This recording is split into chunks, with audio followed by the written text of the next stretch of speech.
Friends, आज हम बात करेंगे कि कैसे दो आईआईटी ड्रॉपआउट्स ने 19 इयर्स की एज में एक कंपनी शुरू की और बस 2 साल में ही ये कंपनी एक यूनिकॉर्न बन गई, जिसका मतलब ये है कि इस कंपनी ने $1 बिलियन की वैल्यूएशन हासिल कर ली। फ्रेंड्स, मैं बात कर रहा हूँ ज़ेप्टो के बारे में। ज़ेप्टो एक क्विक कॉमर्स डिलीवरी प्लेटफॉर्म है। ज़ेप्टो के सक्सेस के पीछे कोविड-19 का बहुत बड़ा हाथ है। 10 मिनट्स डिलीवरी का इकोसिस्टम ज़ेप्टो ने ही शुरू किया था। आज के दिन 10 मिनट्स डिलीवरी बहुत आम हो चुका है, लेकिन अगर हम 3 से 4 साल पहले की बात करेंगे तो 10 मिनट्स डिलीवरी ऑलमोस्ट इम्पॉसिबल सी बात थी, क्योंकि अमेज़न, फ्लिपकार्ट जैसी बड़ी कंपनीज इतना बड़ा इकोसिस्टम रहने के बावजूद भी ज्यादा से ज्यादा सेम डे डिलीवरी ऑफर करते थे, वो भी एडिशनल कॉस्ट के साथ।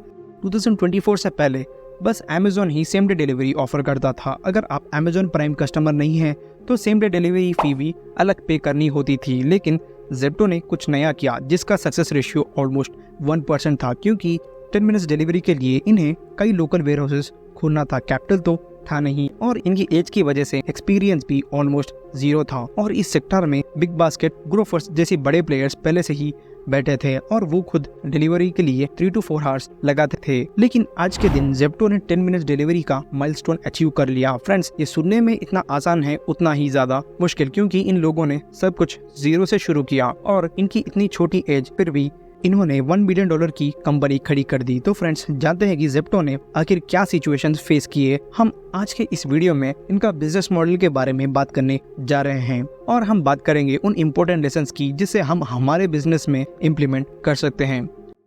From being an entirely new concept over a year ago to now being a daily part of the consumer's life, 10 As far minutes as quick commerce business has always been about unit economics. Now, unit economics has been the problem. Whether do you make money per delivery? In the startup world, and from Stanford University dropouts to becoming the first unicorn of 2023. Hello friends, welcome to Vision Knowledge Network. Friends, ये बात है 2001 की, जब मुंबई में Aditya पलीचा born होते हैं। इन्हें बहुत यंग एज से ही टेक्नोलॉजी एंड बिजनेस में बहुत ज्यादा इंटरेस्ट था। आदित्य ने अपना पहला वेंचर गोपुल के नाम से शुरू किया था और कारपूलिंग की सर्विसेज मुंबई में ऑफर करना शुरू कर दिया था। तू समझा? हाँ। नहीं, तू समझा नहीं। कारपूलिंग का सिंपल मतलब ये है कि एक कार एक ड्राइवर से ज्यादा यूज करना। एक मायने में कार शेयरिंग भी कह सकते हैं, जिससे कि फ्यूल कॉस्ट और टोल टैक्स दोनों बच जाए।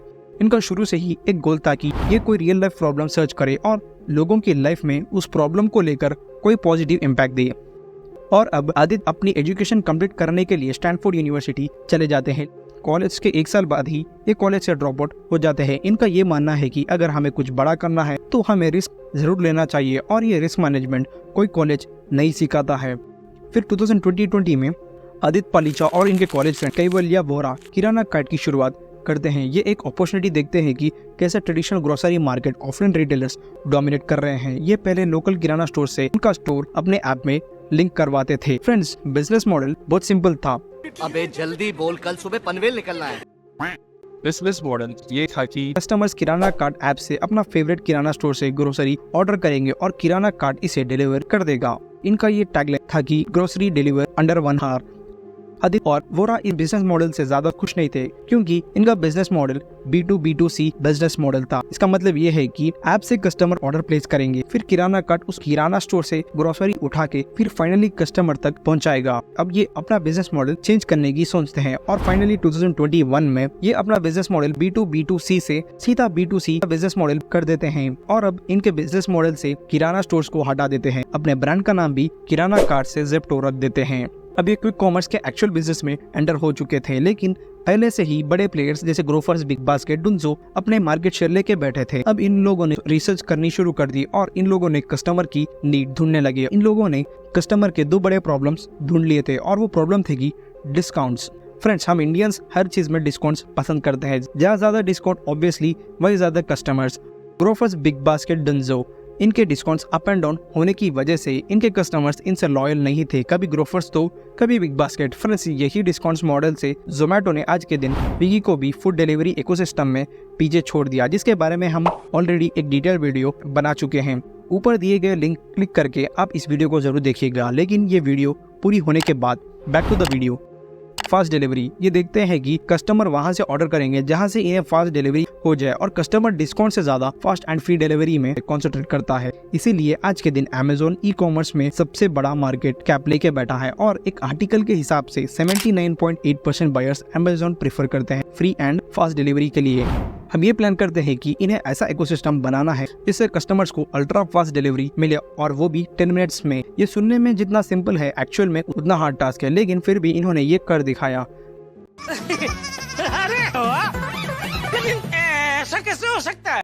डार्क स्टोर की मदद से ज़ेप्टो का business model heavily depends on dark stores. ये किसी भी सिटी में एंटर होने से पहले अपना डार्क स्टोर बनवाते थे और उस सिटी की नीड को आइडेंटिफाई करने के बाद उस सिटी में इन्वेंट्री खरीदते थे और अपने डार्क स्टोर में स्टोर करते थे। ये वही आइटम्स दिखाते थे जो डार्क स्टोर्स में अवेलेबल थे। इनिशियली ज़ेप्टो ने 12 मिनट डिलीवरी इकोसिस्टम शुरू कर दिया। जब कस्टमर ज़ेप्टो में ऑर्डर प्लेस करेंगे तभी एक डार्क स्टोर का एग्जीक्यूटिव उन आइटम्स को पैक करके रख देगा और वो भी 60 सेकेंड्स के अंदर, और डिलीवरी पार्टनर अगले 60 सेकेंड्स में ऑर्डर पिकअप कर देगा। बाकी 10 मिनट्स में डिलीवरी पार्टनर कस्टमर को डिलीवर कर देगा। और अब लॉकडाउन भी शुरू हो गया था।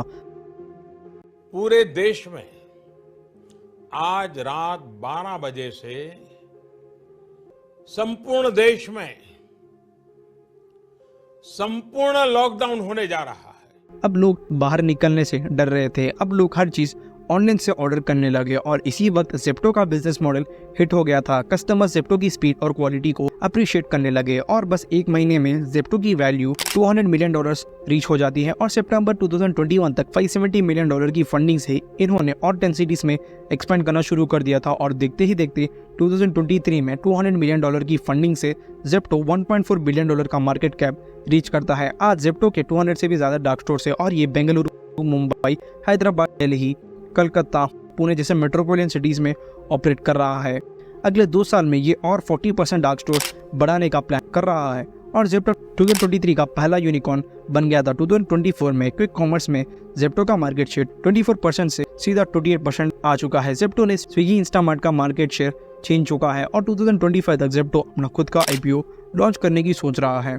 फ्रेंड्स, ज़ेप्टो के बिजनेस मॉडल से हम ये सीखते हैं कि हमें हमेशा बिजनेस शुरू करने से पहले एक प्रॉब्लम सर्च करना चाहिए और उस प्रॉब्लम का सॉल्यूशन हमारे सर्विसेज की मदद से कस्टमर्स को ऑफर करना चाहिए। हम अपॉर्चुनिटी का वेट नहीं करना चाहिए, जो कर रहे हैं उसे सही तरीके से करना चाहिए और फिर अपॉर्चुनिटी अपने आप आ जाएगी। फॉर एग्जाम्पल, ज़ेप्टो अपनी पूरी मेहनत कर रहा था और फिर कोविड-19 आ जाता है। कोविड से कई लोग का नुकसान हुआ है, लेकिन ज़ेप्टो के लिए ये एक अपॉर्चुनिटी थी।